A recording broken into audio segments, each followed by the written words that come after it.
Saya menawarkan pada Anda 10 langkah sebagai proses untuk mengembangkan kekuatan Anda yang diberikan Tuhan. Kekuatan yang hanya dapat dikendalikan oleh Anda. Yang pertama, saya membutuhkan alasan lebih besar daripada realitas. Kekuatan jiwa, semangat. Saya pernah bertemu seorang wanita muda yang mempunyai impian untuk berenang bagi tim Olimpiade Amerika. Realitasnya adalah dia harus bangun setiap jam 4 pagi untuk berenang selama 3 jam sebelum pergi ke sekolah. Dia tidak berpesta dengan teman-temannya pada hari Sabtu malam. Dia harus belajar dan mempertahankan rankingnya persis seperti setiap orang lainnya. Ketika saya bertanya padanya apa yang mendorongnya dengan ambisi dan pengorbanan yang luar biasa seperti itu, dia hanya menjawab, "Saya melakukannya untuk diri saya sendiri dan orang-orang yang saya cintai. Cintalah yang membuat saya mengatasi rintangan dan pengorbanan." Suatu alasan atau tujuan adalah kombinasi dari keinginan dan bukan keinginan. Ketika orang bertanya pada saya, apa alasannya ingin menjadi kaya? Itu adalah kombinasi dari ingin dan tidak ingin. Saya menyebut beberapa.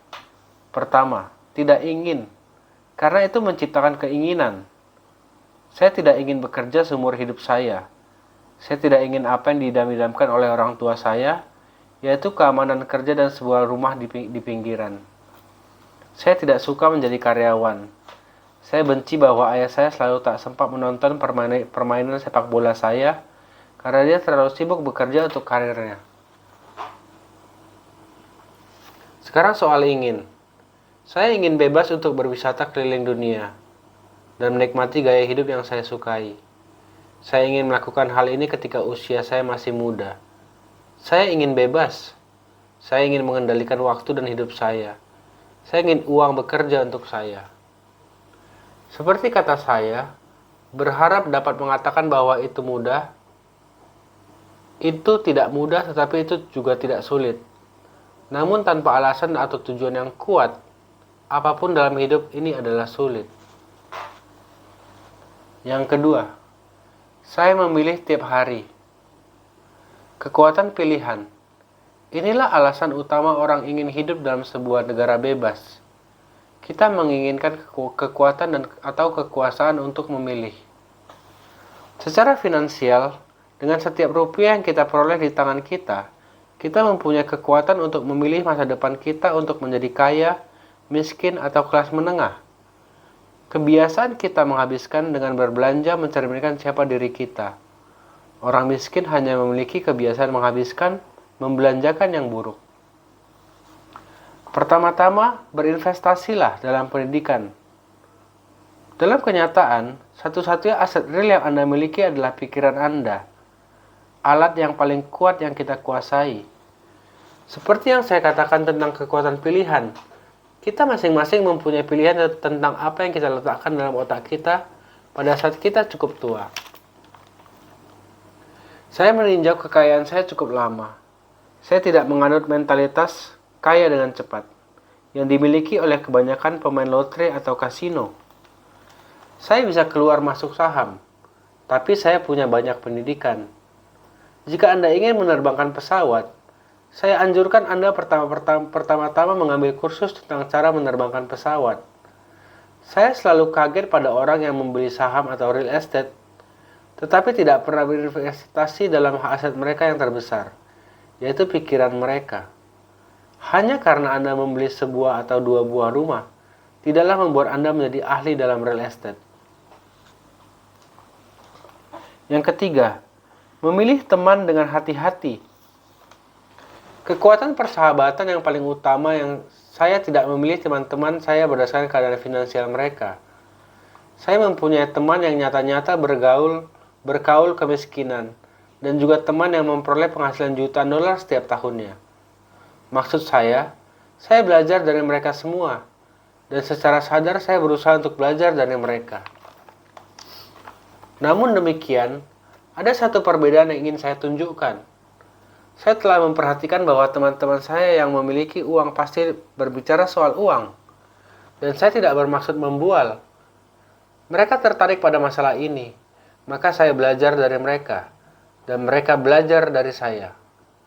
Teman-teman saya yang saya tahu dalam kesulitan finansial yang mengerikan tidak senang membicarakan uang, bisnis, atau investasi. Mereka kerap berpikir hal itu kasar atau tidak intelektual. Maka saya juga belajar dari teman-teman saya yang bergumul secara finansial. Saya menemukan apa yang tidak boleh dilakukan. Yang keempat, kuasailah sebuah formula dan kemudian pelajarilah sebuah formula baru.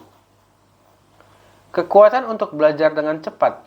Untuk membuat roti, setiap tukang roti mengikuti sebuah resep. Sekalipun resep itu hanya ada di otaknya. Hal yang sama berlaku untuk menghasilkan uang. Itu sebabnya uang sering disebut duff atau adonan. Kebanyakan dari kita tentu sudah mendengar perumpamaan, Anda adalah apa yang Anda makan. Saya mempunyai pandangan yang berbeda atas perumpamaan yang sama. Saya mengatakan, Anda menjadi apa yang Anda pelajari.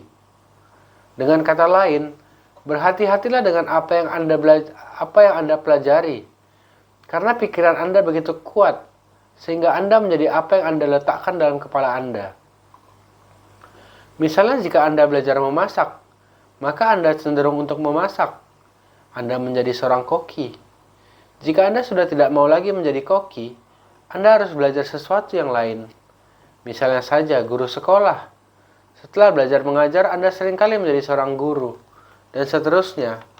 Pilihlah apa yang Anda pelajari secara hati-hati.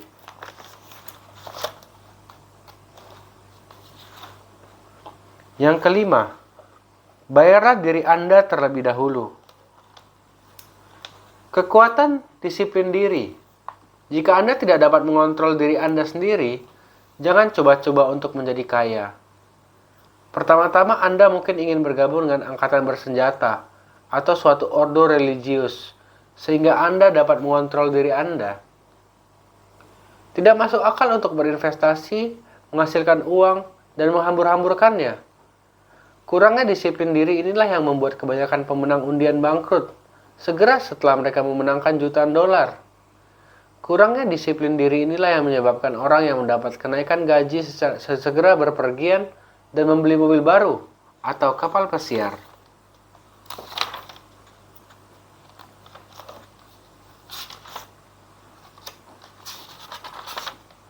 Orang miskin mempunyai kebiasaan buruk.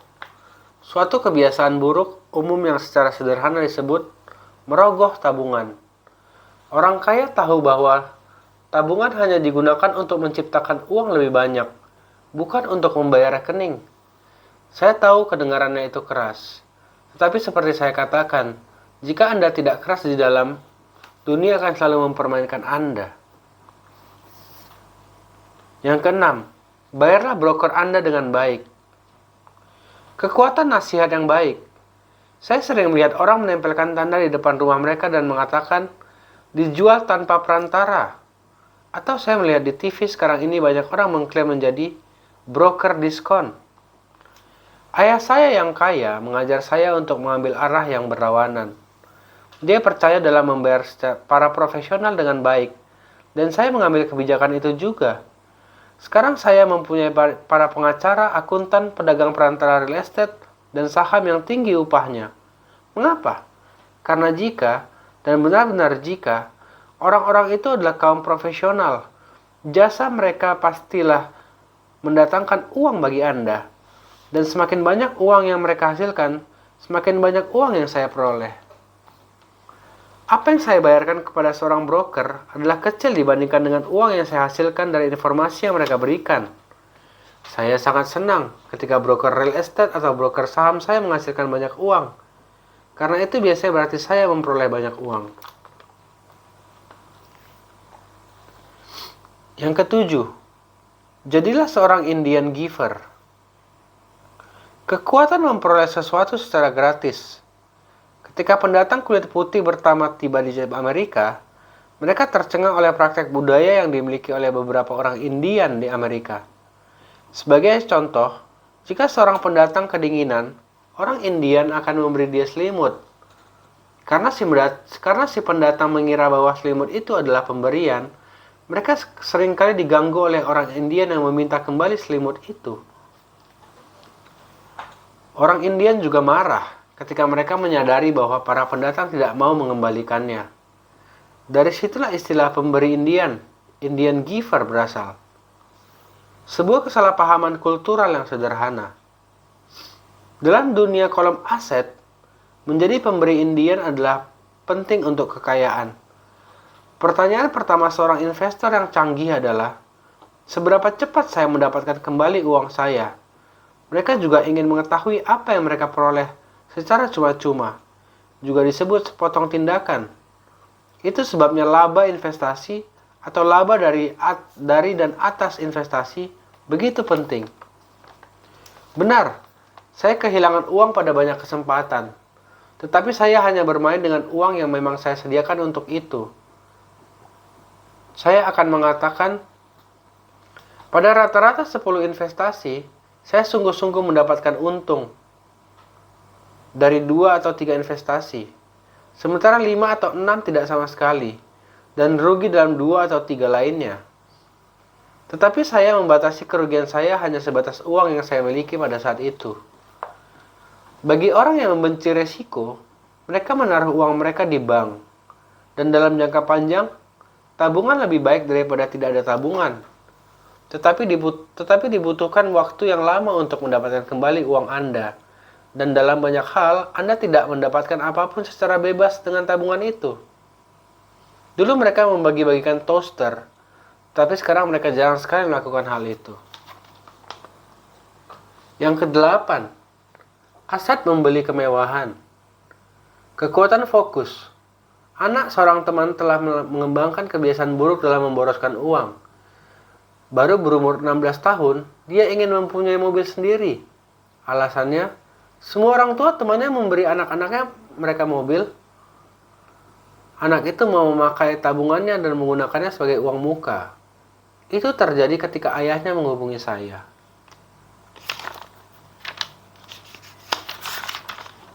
Untuk menjadi penguasa uang, Anda harus lebih pandai darinya. Kemudian uang akan melakukan apa yang diperintahkan kepadanya. Uang akan menaati Anda.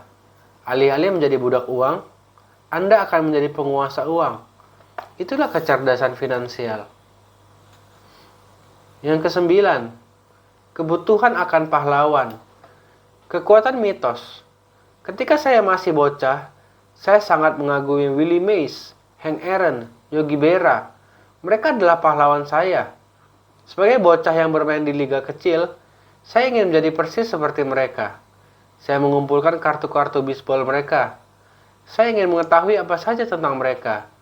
Saya tahu tentang RBI, ERA, rata-rata pukulan mereka, berapa banyak mereka dibayar, dan bagaimana mereka sukses. Saya ingin mengetahui segala sesuatu karena saya ingin menjadi persis seperti mereka. Pahlawan berbuat lebih dari sekedar mengilhami kita. Pahlawan membuat segala sesuatunya kelihatan mudah. Membuat sesuatu kelihatan mudah itulah yang meyakinkan kita untuk ingin menjadi seperti mereka. Jika mereka bisa melakukannya, saya pun bisa.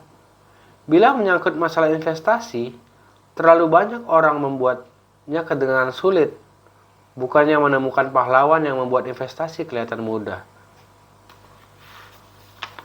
Yang ke-10, mengajarlah dan Anda akan menerima.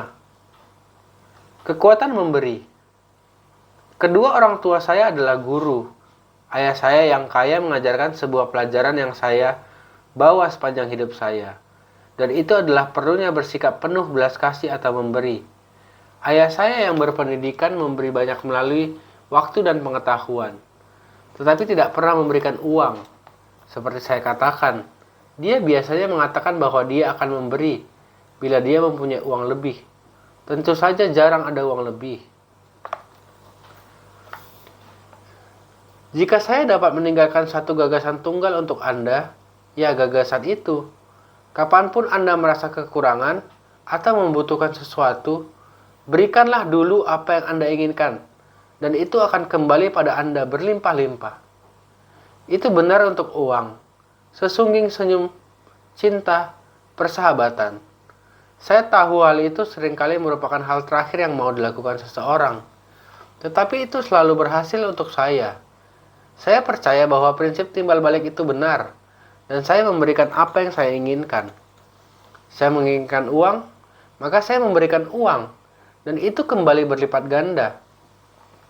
Saya ingin meningkatkan penjualan, maka saya membantu orang lain menjual sesuatu, dan penjualan pun mendatangi saya.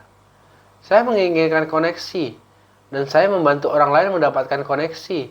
Dan seperti sulap, koneksi mendatangi saya. Beberapa tahun yang lalu, saya mendengar sebuah perumpamaan yang berbunyi, Tuhan tidak perlu menerima, tetapi manusia perlu memberi. Dari buku Rich Dad Poor Dad, Robert Kiyosaki.